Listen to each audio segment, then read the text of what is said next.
Host Miles from Black Film and TV. Chloe, how are you? I'm doing so well. How are you doing?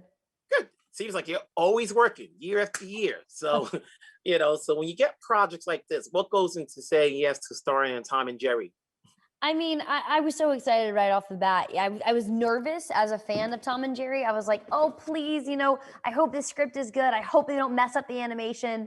And I had all those questions for Tim when I sat down with him. I was like, this better not be 3D. This better be 2D characters. And he was like, I 100% agree with you. I'm staying on them and we're going to do this together. So it was really an exciting and also nerve-wracking experience. And we really jumped in head first as a team and tried to figure it out as we go. How does that work when you're working? Is it a green screen? You acting opposite, like and just reciting lines, and then let the tech team work after that. Basically, it was empty space. So sometimes we were able to have puppeteers or a little just like stick like stand in, or we would just sometimes literally have a stick with an X on it and a tiny little Tom name tag. So that was it kind of depends on the scene, and we would usually get like one or two takes to figure out the rhythm of it all since they're silent characters, and then they'd pull the puppets out, and then I'd have to do the takes that were most likely going to be in the film and improv on top of that. So imagine in my mind what they would mime back to me. Crazy. You know, a lot of us grew up watching cartoons, and then there's Tom and Jerry. Were you a Tom fan or a Jerry fan?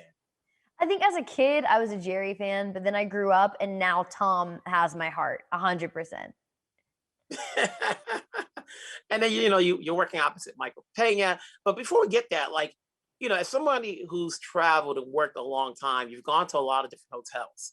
Do you have a new appreciation for the folks that always cater to you when you get to a hotel, whether you have a big project or not? I mean, I always have appreciation for anybody in the hospitality business. It is one of the harder jobs out there.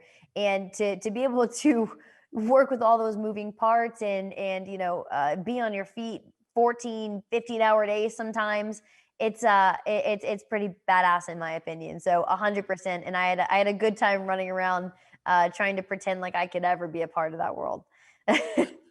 You seem to have done, I've seen you in action last year. I've seen you in this movie. What goes into saying yes to the projects you take? I really love the thrill and the fear going into a project being like, can I do this? Am I biting off more than I can chew? Am I just gonna, fall flat on my face?